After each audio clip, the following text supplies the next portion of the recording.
I connect without I connect.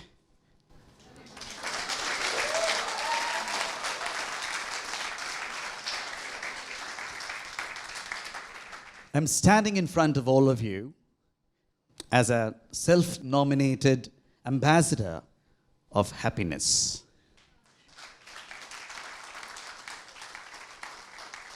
I'm standing here in front of you as a self-nominated ambassador of good news. Considering the kind of negative news all around the media, especially the social media, this makes sense, doesn't it?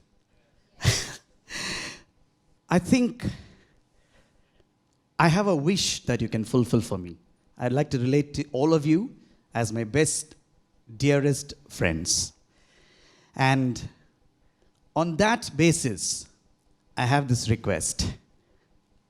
I would like to see all of you. Well, how can a person who's been since birth totally blind see all of you? Well, it is possible, as nothing is impossible. You can make me see all of your lovely faces by bringing your lovely hands together and make the loudest noise possible.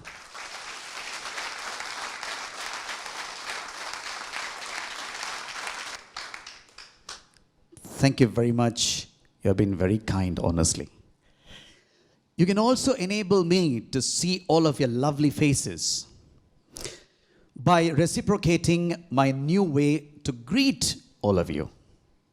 Generally, when we wish people, we use the prefix good followed by the time of the day. Now it's evening, so we'd say good evening. But I'm making a slight alteration in order to make a positive difference. I would like all of you to wish me back with this prefix healthy, H-E-A-L-T-H-Y, healthy evening. I'll wish you healthy evening, my dearest friends, and you're going to scream back with the loudest noise possible, positive loudest noise possible. Scream back with the loudest noise saying healthy evening, I. Now what is this I? Inspiring begins with I, and so does my second name, I, Illango. So, here I go. Healthy evening, my dearest friends. Healthy evening. You've been truly very sweet and very kind, honestly. I don't have eyesight, but I have vision. There's a huge difference between the two words sight and vision. Sight is just the physical ability to see things and people in front, whereas vision is a capacity to forecast your future based on your past and present. I've been a totally visually challenged person since my birth. By the way, I have a request again to all of you, because I treat this as a wonderful platform of erudite, passionate and serious people with a lot of concern for society. I'm sure I'm right. Considering that it is TEDxJaipuriaInstitute of Management event, I'm making this appeal to all of you for your serious consideration that please do address people like me, not as differently abled, but especially abled. Because the word specially matters a lot. There's nothing different about my being this at all. But there is something special about it. Despite the challenge, one has to rise above and do something remarkable to inspire people around. And even for people who are looking at this particular community of people, they need to be inspired as well. So this terminology, specially abled or specially challenged, will be put to use by the loveliest people like you from this moment onwards. Can I take it for granted? Yes. Thank you very much. You have been again very kind. Maybe in my language, chochweet. Right. I said I've been a totally visually challenged person. So, by the way, let me tell my story just with the single most intention to inspire all of you. As a professional speaker, I love to speak about anything in the world, anything under the sun. But it has been a very challenging experience to prepare myself for about a 15-minute talk which actually deals with me. That's very challenging. Anyway, I'll see whether I can live up to that. So I've been a visually challenged person since my birth because of my parents being closely related in marriage.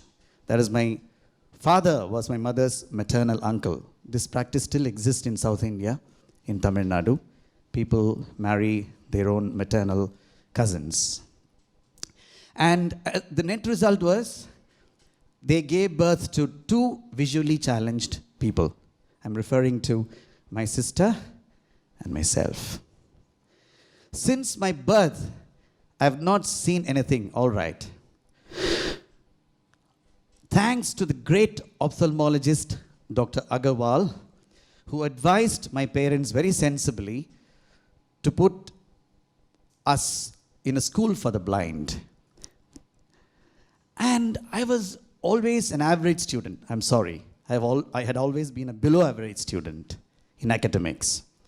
And during my school days, yes, I did feel very miserable and helpless psychologically. I frequently used to wonder why I alone was created like this. But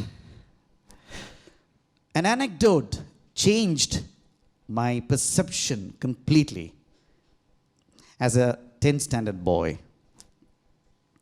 My mathematics teacher, in front of all my classmates, insulted me for my continual failures in my academic examinations. And so, it was a haunting weeks of days and nights of experience. I was just wondering that I was worthless. I was not really going to make any difference to even myself and to my mother. But something really told me that it was not the whole thing.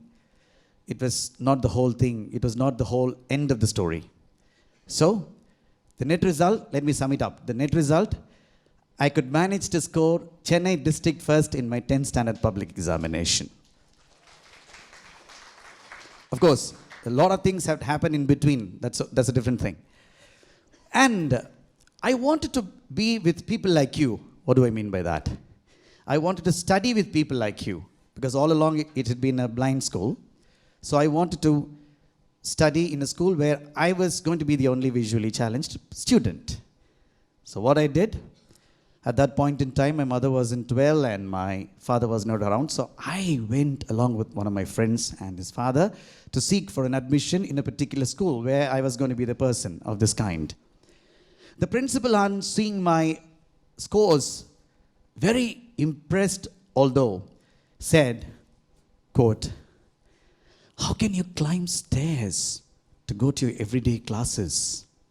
Because the classes are on the second floor." I had to get into the school. It was a survival game anyway. So I came up with this reply. I don't need eyesight to climb stairs. In fact, with my strong pair of legs, I can climb Mount Everest. This not only secured, like your applause, it also secured my admission. And in my 12th standard public examination, I could score 200 out of 200 in my accountancy and commerce subjects in the public examinations. I made my principal feel proud of his decision that he did not grant it for sympathy. So, I joined Loyola College as a student of undergraduation and post-graduation. The glorious formative years continued even there. My Best Achiever Award from Loyola College demonstrated that, number one. Number two, the recent last year's award of Guiding Light given to me along with the Police Commissioner of Chennai as the best alumni ever produced by Loyola College. Also honored me because the institution really shaped me, what I am right now, what I'm standing right now, what my confidence is all about right now. But the story was not all that easy. it was not a bed of roses. I always believe that it is all right to be without sight, but it is absolutely unpardonable if one is without vision. Therefore, I strongly believe that an anecdote in Loyola College gave me this idea of vision strongly, probably in the strongest way possible, emphatically rooted in my mind. I went around conversing in the English language all the time at Loyola College hostel because I emerged from a family where I am the only one to have gone to even school for that matter. And all along my high school, I studied in my Tamil medium of instruction. So I wanted to develop my English fluency. I went around conversing. This did not go well with certain senior students in Loyola College. So they dragged me to rag me. One broad daylight, I was pulled along to the tennis court of the college and tortured verbally. It was one of the most intriguing, in fact, it was the most intriguing experience for me at that point in time. Almost after the long durational intimidation and humiliation, one of them asked me this thunderbolt question. He said, quote, "Forget about your English. You don't have something which all of us have. The most important faculty for a human being, even to make a movement a step forward and to go a step backward. You haven't seen the earth, you haven't seen the skies, you haven't seen the ocean, you haven't seen the mountains, you haven't seen your mother's faces for that matter, you haven't seen your own face. Life is going to be a lot more difficult with a lot of concern," he said. "Life is going to be probably impossible for you. So, with a lot of suggestive mind, he offered this idea. Why don't you think of killing yourself now?" It was really a shattering experience. I should admit that I broke down for a while. I collected myself and came up with this reply. That I said, I did feel a couple of times oscillated between life and death. As to I thought I was the only one to have been done injustice. But from this day, I said, I'm deciding in my broken English. I said, I'm deciding to persist in life and to die only of natural death. I said, I have a reason for that. I continued, when people like you, I pointed at him, not you, when people like you could exist, why can't I live? There's a huge difference again, my dearest, lovely friends, best friends, between existing and living. Many exist, some live. Do you agree? Yes. Thank you. Please don't call me sir. You can call me Ai. I'm very young. Thank you. So, I was just continuing this life journey very, very happily as the tide took me along. Joined the University of Madras as an assistant professor with English department. I was doing remarkably well, even representing the department to many other institutions. I understood that there was always a lacuna between what the students needed and what has been offered to them. So what I decided, I quit my job, a well-paying job by the way. I quit my job, founded my own organization called ACE Panacea Life Skills Private Limited. I formulated my modules. I have trainers to implement all the modules right now. I never knew that I would become an entrepreneur at all, to pay people. Gone are those days, I used to receive payment, now I'm paying people. That's very interesting. But again, it's not a bed of roses. As I went around inspiring people through my talks, I got invitations to inspire people from across the world, in fact. So I started moving around. All right. But all of a sudden, I thought the youth particularly deserved a little more from me. I wanted to ensure that through my physical health display, I could also inspire people. So the result, let me shorten it up. The result? I managed to become, on the 21st of December 2017, I've managed to become the only visually challenged scuba diver in the whole world to have dived so deep into the ocean. On the 2nd of February 2018, I managed to be the only solo pilot to have paraglided 5,000 feet above and landed safely, in fact. Why all this? Just to tell people that when I can be very healthy and happy, you can also be. It's not that you be happy and healthy. No, I am happy and healthy, so please follow. It's for your good. And a lot of people take it up very seriously. I always had a talent in singing, right from my childhood days. Another journey. I did everything correct to convert that talent into a skill through proper professional trainings. Result? I've been recognized by the World Book of Records for my ability to sing 3,500 multilingual songs from memory. Probably if everything goes well, we'll be entertained. After that, I didn't stop there. A multinational company came forward, a very big player in the logistics field came forward to announce me as a brand ambassador of NTC Logistics. Now, generally, you associate this brand ambassadorship with movie personalities and sports personalities. Am I right? The gentleman who announced, that is the managing director, Mr. Chandramohan, was asked the same question by the press. And he answered to the press in the following way. Had I announced movie actors and sports personalities, it would have been for publicity. Announcing Inspiring Illango was for positivity. What I'm trying to say is the world has been kind. Honestly, there are sweet people like you. Of course, there are negatives all around. Every day you wake up, you get to listen to bad news. Every day you listen to sad news. You watch all things. But there are lovely people like you. The problem is you're not magnified and amplified. That's the whole idea. That's why I said I'm a self-nominated ambassador of good news. I'm going to talk about this TEDx event everywhere, wherever I'm going to go, and how I was received, the hospitality, and every other thing that was involved in it. I always believe that everything in the world has a purpose, be it animate or inanimate. We, as human beings, have to discover that purpose. In fact, we alone can discover our purpose among the other species.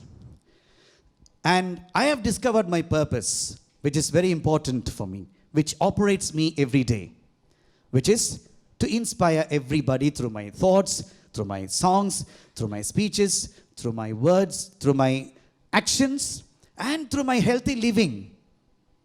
Many people fail there. Healthy living matters.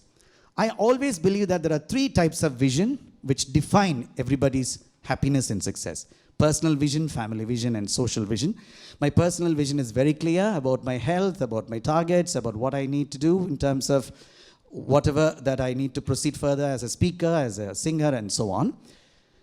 As a family, my spouse Srilata, along with me, have made a resolution to stay steadfast together with unconditional love, despite everyday misunderstandings. We do fight, mind you. We do fight, not frequently, almost every day. You're all very happy. But we come back to the resolution. What is the result? No misunderstanding lasts for more than half hour. We ensure that. We have a son, and our vision for him is that he should be raised as an internationally responsible leader and citizen. Whatever that we do for him pertains to meeting up this particular vision. Social, I want to return my kindness that I've been receiving abundantly from people like you. So how do I do that? It's very Herculean, in fact. But I'm trying my own way, in a feeble way. There is something called Vision Inspiring Illango Foundation, a charitable trust, which has been instituted in order to help the blind persons like me through technology and education. So, my dearest friends, let me conclude in short that there are 3 L's which define our movement, or which must define our purpose. 3 L's, I said: live, love, and leave the world. Live your life in full measure, love yourself, others, and the entire universe, including all the species, unconditionally, and leave your legacy to follow. I have recently been very, very seriously campaigning against this most irrational practice among human species, which is suicide. Prideless past, shameless present, or hopeless future might be reasons. But I want to tell them, look, I am persisting. Why not you? So, if at all, any of you, if at all, any of you thought that I'm blind, do you still think that I'm blind without vision? Thank you very much.